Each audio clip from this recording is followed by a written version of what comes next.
ನಾನು 2023 ಚುನಾವಣೆ ಸಂದರ್ಭದಲ್ಲಿ ಹೇಳಿದೆ, ಕಾಂಗ್ರೆಸ್ಸಿಗೆ ನೀವು ಓಟ್ ಹಾಕಿದರೆ ಸ್ಥಾಪನೆ ಆಗೋದು ಕನ್ನಡಿಗರ ಸರ್ಕಾರ ಅಲ್ಲ, ತಾಲಿಬಾನಿ ಸರ್ಕಾರ ಅಂತ. ತಾಲಿಬಾನಿ ಸರ್ಕಾರ ಇದ್ದಾಗಲೇ ತಾನೇ ಹೀಗೆಲ್ಲ ಮಾಡೋವಂಥದ್ದು. ಅಲ್ಲಿ ಏನು ಕಾನೂನು ವ್ಯವಸ್ಥೆ ಅನ್ನೋದು ಏನು ಬೇಕಲ್ಲ, ತಮ್ಮ ಮನಸೋ ಇಚ್ಛೆ ಮಾಡ್ತಾರೆ. ಇವತ್ತು ನಡೀತಾ ಇರೋದೊಂದು ಅಷ್ಟೇ ನೋಡಿ. ಅಲ್ಲಿ ಲಕ್ಷ್ಮೀ ಹೆಬ್ಬಾಳ್ಕರ್ ಅವರು, ಸಿ ಟಿ ರವಿ ಅವರ ಮಧ್ಯದಲ್ಲಿ ಮಾತಿನ ಜಟಾಪಟಿಯಲ್ಲಿ ಅವಾಚ್ಯ ಶಬ್ದಗಳ ಬಳಕೆ ಆಗಿದ್ದರೆ ಫಾರೆನ್ಸಿಕ್ ರಿಪೋರ್ಟ್ ಬಂದಾದ ನಂತರ ನೀವು ಅದಕ್ಕೆ ಏನು ಕ್ರಮವನ್ನು ಕೈಗೊಳ್ಳಬೇಕು ಅಂತಲೇ ಹಿರಿಯರಿದ್ದೀರಿ. ಸದನದಲ್ಲಿ ಭಾಳಷ್ಟು ವರ್ಷಗಳಿಂದ 7, 8, 10 ಟರ್ಮು ನೀವು ಇರುವಂಥವ್ರು ಇದ್ದೀರಿ. ಕಾದರವರು ಕೂಡ ಭಾಳ ಸೀನಿಯರ್ ಇದ್ದಾರೆ. ಹಾಗೆ ವಿಧಾನ ಪರಿಷತ್ತಿನಲ್ಲಿರುವಂಥವ್ರು ಕೂಡ ಸೀನಿಯರ್ ಮೋಸ್ಟ್ಗಳಿರುವಂಥವ್ರು ಇದ್ದಾರೆ. ಎಲ್ಲ ಕೂತು ಒಂದು ತೀರ್ಮಾನ ತಗೊಳ್ಳಿ. ಆದರೆ ಒಬ್ಬ ವಿಧಾನ ಪರಿಷತ್ ಸದಸ್ಯರನ್ನು ನೀವು ಒಂಥರ ಅಬ್ಬೆಬಾರಿ ಥರ ಎಳ್ಕೊಂಡು ಹೋಗೋವಂಥದ್ದು ಇದೆಯಲ್ಲ, ಇದು ಸರಿ ಕಾಣಿಸಲ್ಲ. ಉತ್ತರ ಪ್ರದೇಶ, ಬಿಹಾರಗಳು ಇವತ್ತು ಬದಲಾಗಿದೆ. ಆದರೆ ಕರ್ನಾಟಕ ಇವತ್ತು ಬಿಹಾರ, ಉತ್ತರ ಪ್ರದೇಶ ಥರ ಆ ದಾರಿನಲ್ಲಿ ಸಾಗ್ತಾ ಇದೆ. ಇದು ನಮಗೆಲ್ಲರಿಗೂ ಕೂಡ ನಾಚಿಕೆಗೇಡಿನ ಸಂಗತಿ.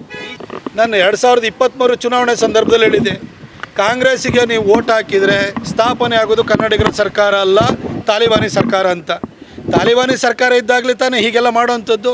ಅಲ್ಲಿ ಏನು ಕಾನೂನು ವ್ಯವಸ್ಥೆ ಅನ್ನೋದು ಏನು ಬೇಕಲ್ಲ, ತಮ್ಮ ಮನಸೋ ಇಚ್ಛೆ ಮಾಡ್ತಾರೆ.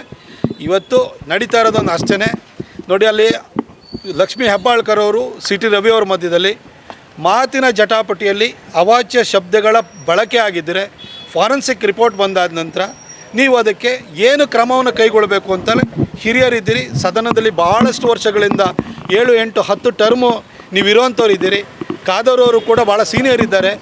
ಹಾಗೆ ವಿಧಾನ ಪರಿಷತ್ತಿನಲ್ಲಿರುವಂಥವ್ರು ಕೂಡ ಸೀನಿಯರ್ ಮೋಸ್ಟ್ಗಳಿರುವಂಥವ್ರು ಇದ್ದಾರೆ.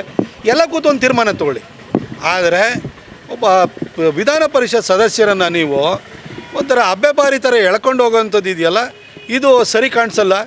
ಉತ್ತರ ಪ್ರದೇಶ, ಬಿಹಾರಗಳು ಇವತ್ತು ಬದಲಾಗಿದೆ. ಆದರೆ ಕರ್ನಾಟಕ ಇವತ್ತು ಬಿಹಾರ, ಉತ್ತರ ಪ್ರದೇಶ ಥರ ಆ ದಾರಿನಲ್ಲಿ ಸಾಗ್ತಾ ಇದೆ. ಇದು ನಮಗೆಲ್ಲರಿಗೂ ಕೂಡ ನಾಚಿಕೆಗೇಡಿನ ಸಂಗತಿ. ನೀವು ಗಿರವಿ ಇಟ್ಟು ಬಿಡಿಸ್ಕೊಳಕ್ಕಾಗ್ದಿರೋ ಆಭರಣನ STJ ಗೋಲ್ಡ್ ಕಂಪನಿಯವರು ಬಿಡಿಸಿ ಮಾರುಕಟ್ಟೆಗಿಂತ ಅಧಿಕ ಬೆಲೆಗೆ ತಗೋತಿದ್ದಾರೆ. ಅಷ್ಟೇ ಅಲ್ಲ, ಒಂದು ಕೂಪನ್ ಕಾರ್ಡ್ ಕೂಡ ಕೊಡ್ತಾ ಇದ್ದಾರೆ.